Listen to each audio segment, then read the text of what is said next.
Demi rakyat, Prabowo akan memangkas anggaran belanja yang tidak penting. Perjalanan dinas dikurangi, potong setengah. Dengan setengah kita bisa menghemat 20 triliun lebih. Kalau kita hitung 20 triliun, berapa puluh ribu sekolah, gedung sekolah bisa kita perbaiki.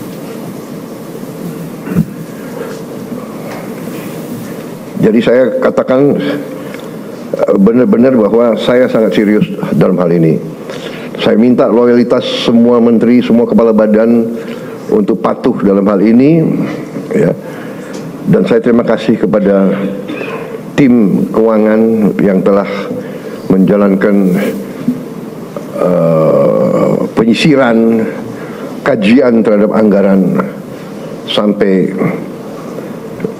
serinci-rincinya. Kalau tidak salah mungkin sampai satuan ke-9 kalau tidak salah.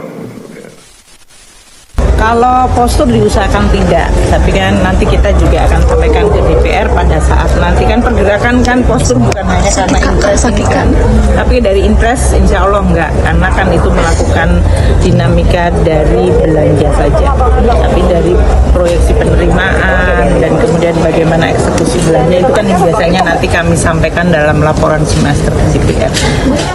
Kita perlu mengencangkan ikat pinggang, kita perlu penghematan, kita perlu lebih selektif untuk memilih kegiatan-kegiatan yang lebih produktif dan lebih berdampak langsung. Nah, jadi ya memang pada akhirnya nanti akan terjadi penyesuaian di setiap kementerian dan lembaga sebagai sebuah konsekuensi. Sebagaimana yang sudah ketahui, alhamdulillah itu sudah berjalan, tapi Bapak Presiden merasa juga ingin sesegera mungkin untuk itu bisa menerima manfaatnya lebih banyak, ya, lebih merata lagi. Nah, tentunya di situ ada konsekuensi, mungkin kita memerlukan penambahan biaya. Nah, sehingga dari hasil penghematan yang kemarin kita lakukan, pemerintah lakukan, ya, ada kemungkinan juga nanti akan diprioritaskan juga untuk menambah program makan bergizi. Prabowo Subianto, Presiden Republik Indonesia, saya minta maaf kepada semua orang tua, kemudian semua anak-anak yang belum menerima. Tapi saya yakini bahwa tahun 2025, akhir 2025, semua anak Indonesia akan dapat makan bergizi. Cari cara yang terbaik, tercepat, supaya semua anak-anak kita bisa merasakan. Tapi kalau belum merasakan, saya minta maaf. Oleh karena itu, Presiden menyampaikan dalam instruksi untuk melakukan fokus anggaran agar makin efisien dan penggunaan anggaran akan ditujukan kepada langkah-langkah yang memang dirasakan manfaatnya oleh masyarakat langsung, seperti makan bergizi gratis, tapi juga beberapa langkah seperti swasembada pangan, energi, kemudian perbaikan di sektor kesehatan, serta langkah-langkah untuk meningkatkan kualitas dari masyarakat untuk bisa menjadi sumber daya manusia yang makin unggul, sehat.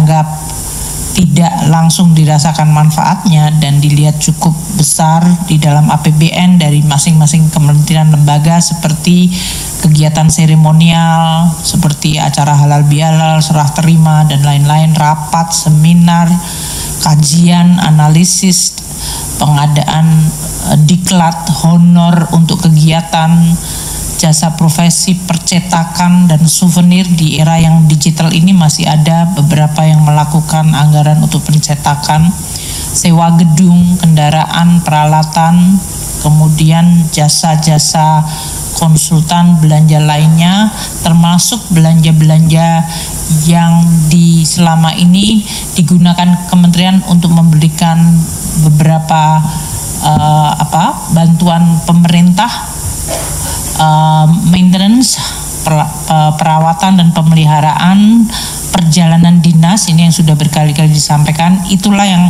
area-area yang kita akan meminta kementerian lembaga untuk melakukan efisiensi yang cukup dalam, cukup tajam, untuk kemudian dari realokasi efisiensi ini untuk dilakukan belanja-belanja yang lebih produktif seperti Bapak Presiden sampaikan, penciptaan kesempatan kerja yang menciptakan produktivitas, menghasilkan devisa atau menghemat devisa. Untuk DHE ini kami bersama dengan Menko Perekonomian dan kerjasama dengan Pak Gubernur Bank Indonesia di Kementerian Keuangan ini, Bea Cukai tadi yang disampaikan oleh Pak Gub, data mengenai arus barang dan juga kemudian dampaknya kepada account yang ada di perbankan dan kemudian tracking dari devisanya, itu kami dengan BI dan perbankan sudah ada untuk yang DHE sekarang. Kalaupun nanti akan menjadi 100% untuk masa 1 tahun yang akan diberlakukan pada saat PP 22 2004 akan dikeluarkan revisinya, maka kami akan meyakinkan supaya sistemnya bisa berjalan dengan baik. Apakah PPh-nya perlu direvisi? Rasanya tidak untuk insentifnya. Jadi kami tetap menggunakan mekanisme yang sama. Insentif untuk yang penempatan dana tadi sudah disampaikan oleh Pak Gubernur secara cukup detail.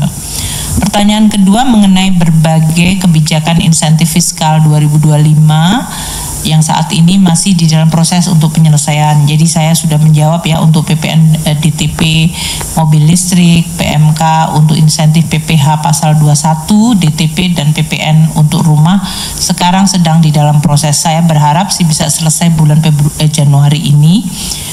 Dan nanti akan kita sampaikan. Kita terus mengakselerasi di tengah banyaknya mungkin kegiatan-kegiatan yang juga sangat penting. Kemudian rasanya itu 3 pertanyaan. Banyak sih pertanyaan lain mengenai pernyataan Presiden Donald Trump mengenai masalah taxation. Saya rasa kita akan menghormati apa yang akan dilakukan oleh Amerika Serikat dengan presiden terpilihnya. Namun karena Amerika adalah negara terbesar di dunia, pasti bisa berdampak ke seluruh dunia. Tapi mengenai masalah taxation maupun tarif, kita akan lihat bagaimana Presiden Trump akan memberlakukan berbagai policy-policy yang sudah dan telah dijanjikan, dan kemudian kita terus memperbaiki dan memperkuat resiliensi dari perekonomian kita. Tentu dengan kerjasama antara BI, OJK, kami dan LPS, kita tetap menjaga stabilitas sistem keuangan dan pada apakah itu menciptakan kesempatan kerja dan melakukan juga saya sampaikan sekali lagi kepada teman-teman media, terima kasih atas kehadirannya pada rapat hari ini atau 2025. Seperti saya sampaikan tadi, untuk rapat berkala KSSK selanjutnya akan dilakukan pada bulan April. Tentu itu insya Allah sudah lepas partisipasi sore hari ini, dan kepada teman-teman media terima kasih juga. Wassalamualaikum warahmatullahi wabarakatuh.